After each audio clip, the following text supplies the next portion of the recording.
Everyone and welcome back to my channel. तो कैसे हैं आप सब, मुझे कमेंट करके ज़रूर बताइएगा। और आज है संडे और आज का वेदर देखिए, इतने ज़्यादा काले बादल आए हुए हैं कि मॉर्निंग में ही ऐसे लग रहा है जैसे कि इवनिंग हो गई हो। तो आज का मौसम बड़ा ही ज़बरदस्त है और बड़ी ही तेज़ हवा चल रही है और इतनी अच्छी हवा चल रही है कि आज हमने लॉन्ड्री का दरवाज़ा ओपन करके रखा हुआ है ताकि यहाँ से हवा आ सके।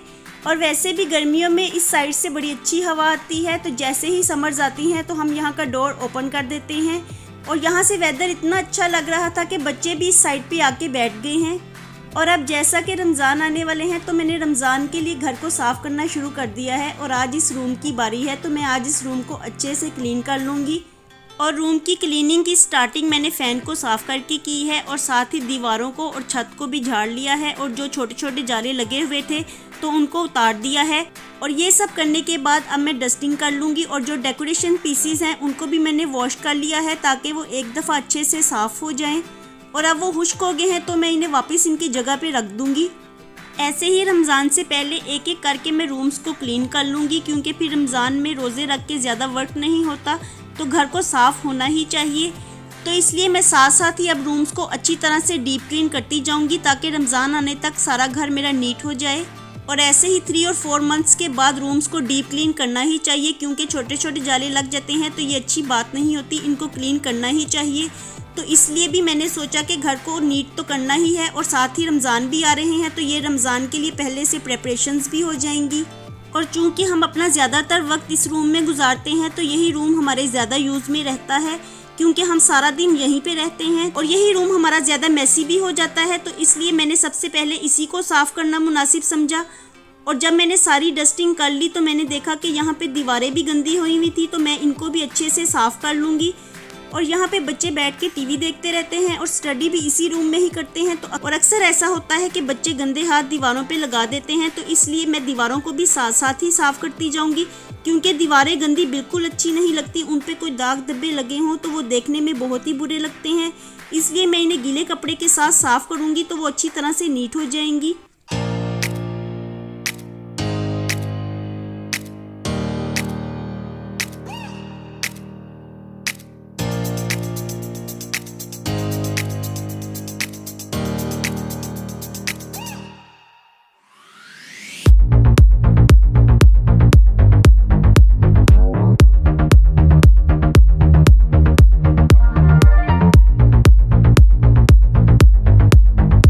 और जब डीप क्लीनिंग की बात आती है तो डीप क्लीनिंग करते हुए हर चीज़ को ही बड़े अच्छे से साफ़ किया जाता है, चाहे वो छतें हों, दीवारें हों या रूम्स के स्विच बोर्ड हों, हर चीज़ को ही डीपली साफ़ किया जाता है। तो ऐसे ही मैं सब चीज़ों को अच्छे से साफ़ कर लूँगी और इनमें स्विच बोर्ड्स भी शामिल हैं, क्योंकि स्विच बोर्ड भी गंदे बहुत ही बुरे लगते हैं। इसलिए मैं इन्हें भी खुश्क कपड़े के साथ अच्छी तरह से साफ़ कर लूँगी।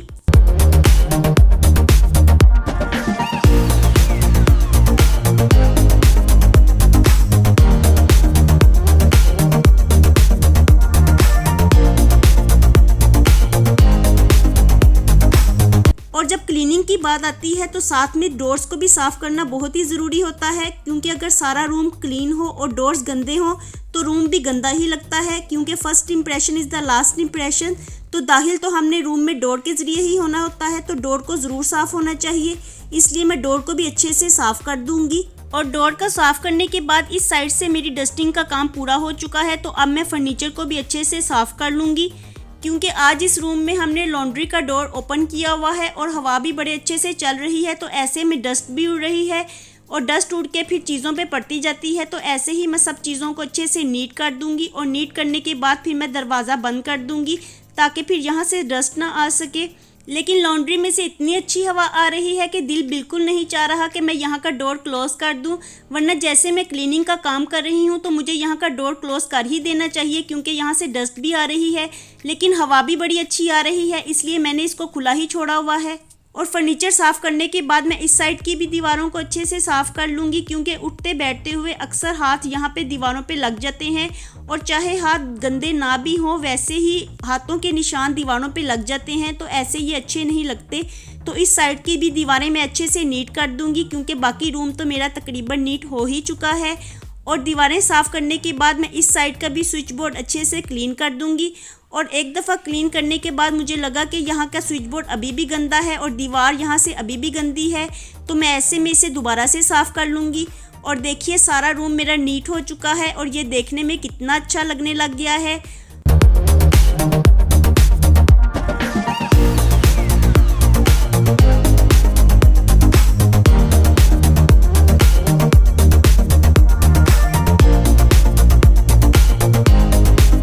और अब डस्टिंग का काम सारा तकरीबन कंप्लीट हो चुका है, तो ऐसे में अब मैं मोप लगा दूंगी क्योंकि सारा वर्क तो हो चुका। अब मैं क्लीनिंग का काम भी साथ साथ ही करती जाऊंगी। और आज इस रूम को मैंने अच्छे से क्लीन कर लिया है और बाकी रूम्स को अब मैं बारी बारी साफ़ करती जाऊंगी।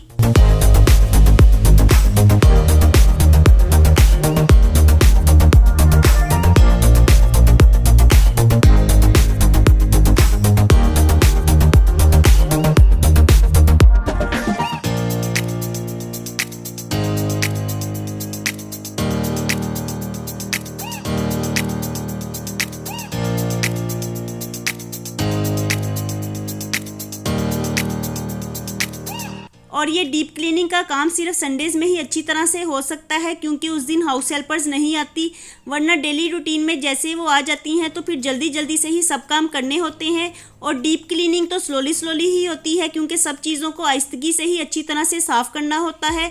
तो ऐसे में संडे का दिन ही मुनासिब होता है जिस दिन के आप आराम से अपनी चीज़ों को अच्छी तरह से साफ़ कर सकते हैं। और आज चूँकि संडे था तो इसलिए मैं अपने घर को डीप क्लीन करने लगी।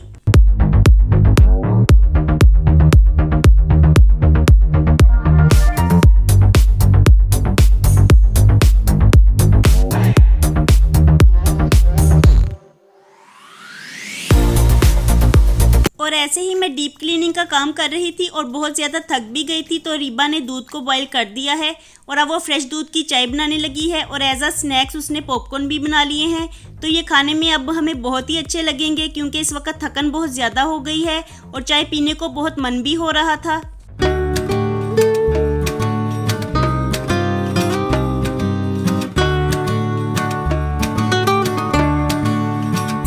और क्लीनिंग का मेरा काम हो गया है और साथ ही चाय स्नैक्स भी हो गए हैं। और अब चूंकि शाम हो रही है तो मैं अब डिनर की तैयारी कर लूँगी।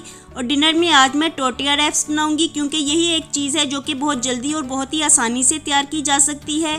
तो इसके लिए मैं 2 कप्स मैदा ले रही हूँ और मैदे को मैंने पहले ही छान लिया है।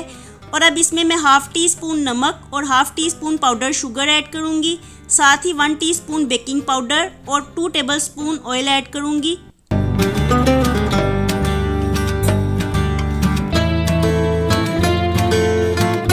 और ये सब चीज़ें ऐड करने के बाद मैं इसे स्पैचुला की मदद से अच्छे से मिक्स कर लूँगी क्योंकि अगर इस स्टेज पे मैं हाथों की मदद से मिक्स करूँगी तो सारा मैदा हाथों के साथ चिपक जाएगा। तो इसलिए मैं स्पैचुला की मदद से ही सब चीज़ों को अच्छे से मिक्स कर लूँगी। और जब सब चीज़ें अच्छे से मिक्स हो जाएंगी तो मैं 1 कप पानी लेके ग्रेजुअली ऐड करते हुए इसकी अच्छी सी डो तैयार कर लूँगी। और टोटियाज़ की डो बनाने के लिए इसको ज़्यादा स्टिकी नहीं रखते, जिस तरह से हम आटा गूंथते हैं बिल्कुल वैसे ही हम इसकी डो तैयार कर लेंगे।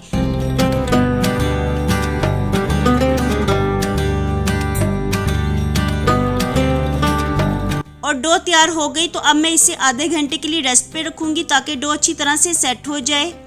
और दूसरी तरफ मैं इसकी फिलिंग तैयार कर लेती हूँ। तो इसके लिए मैंने 250 ग्राम्स चिकन लिया है और चिकन को स्ट्रिप्स में काट लिया है। और अब मैं इसमें स्पाइसेस ऐड करूँगी। तो स्पाइसेस में 1 टीस्पून नमक, 1 टीस्पून पिसी हुई सुरख मिर्च, 1 टीस्पून धनिया पाउडर, 1 टीस्पून कुटी हुई लाल मिर्च, 1 teaspoon garlic powder, 1 teaspoon ginger powder, 1 teaspoon काली मिर्च, half teaspoon yellow food colour, 1 tablespoon chicken powder, 1 tablespoon soya sauce, 1 tablespoon सिरका और 2 टेबलस्पून केचप और 1 टीस्पून चाट मसाला ऐड करके मैं सब चीज़ों को अच्छे से मिक्स कर लूँगी।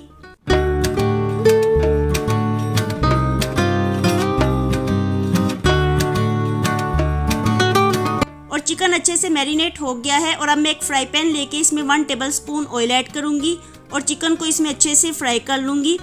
और लो फ्लेम पे मैं 7 से 8 मिनट के लिए चिकन को फ्राई करती रहूँगी ताकि चिकन अच्छी तरह से गल जाए।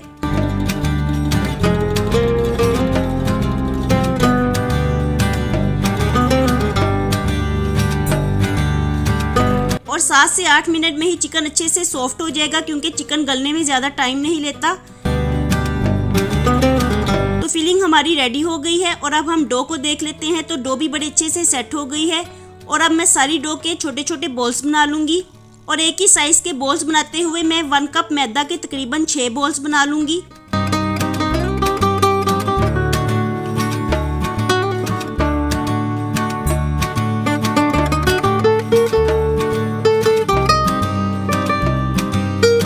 अब एक बोल लेके मैं इसे अच्छे से बड़ा कर लूँगी। इसे इतना बारीक बेलना है कि ये बहुत ही पतला हो जाए और बिल्कुल ट्रांसपेरेंट हो जाए।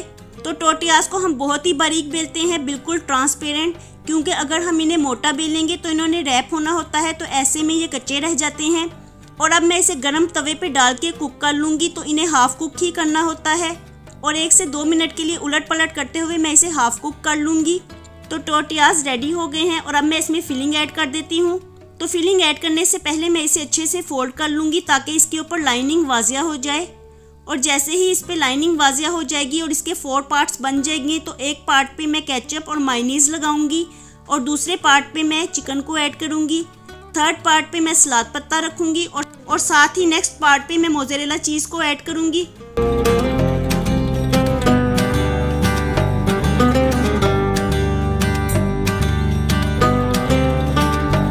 इसे फोल्ड करने के लिए इसके सेंटर में छुरी की मदद से एक छोटा सा कट लगाऊंगी और अब मैं इसे इस तरह से रैप करूंगी कि इसकी तह एक दूसरे के ऊपर आए और ये बड़े अच्छे से फोल्ड हो जाए।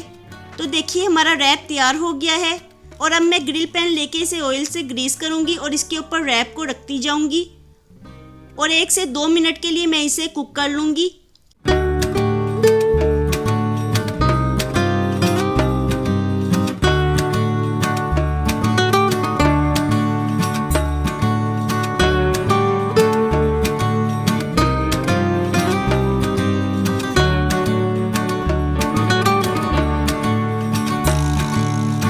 और 1 से 2 मिनट में ही हमारा टोटिया चिकन रैप्स तैयार हो जाएगा। तो मैं इसे सर्व करती जाऊंगी क्योंकि ये गरम गरम ही खाने में मज़े के लगते हैं। तो देखिए हमारा चिकन रैप कितना अच्छा लग रहा है देखने में और ये बनाने में भी बहुत ही आसान होता है, बहुत ही जल्दी से तैयार हो जाता है और खाने में बहुत ही लजीज और मज़ेदार लगता है। और इसमें जो चीज़ होती है तो वो खाने में बहुत ही मज़े की लगती है।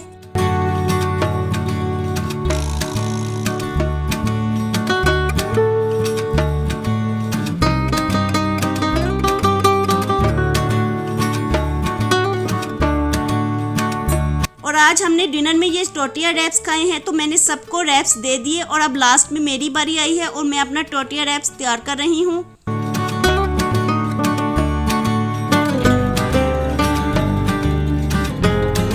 और जब ऐसी मज़े मज़े की चीज़ें तैयार की जाती हैं ना, तो किचन भी बहुत ही ज़्यादा मैसी हो जाता है। तो देखिए मेरा किचन कितना ज़्यादा मैसी हो गया है ये चिकन रैप्स बनाते बनाते, और इतने ज़्यादा बर्तन हो गए हैं तो अब मुझे इन्हें भी वॉश करना है। तो अब डिनर से फ्री होके मैं सबसे पहले बर्तनों को ही वॉश करूँगी। और मैं बर्तनों को वॉश कर रही थी तो मुझे विंडो में से बारिश की आवाज़ आई, तो मैं वेदर को देखने के लिए बाहर टेरेस में आ गई और यहाँ पे बड़ी ही तेज़ बारिश हो रही थी। और देखिए आज वेदर कितना ही अच्छा हो गया है, सारा दिन बड़ी तेज़ हवा चलती रही है और अब रात में बारिश भी होने लग गई है। रात का लगता है बारिश हो रही है।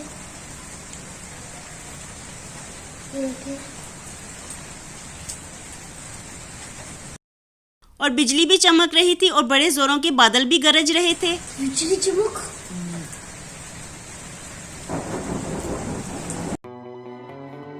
और आज का वेदर बड़ा ही ठंडा ठंडा हो गया है और सर्दी जाते जाते दोबारा से वापस आ गई है, क्योंकि इस वक्त ठंडक का भी एहसास हो रहा है।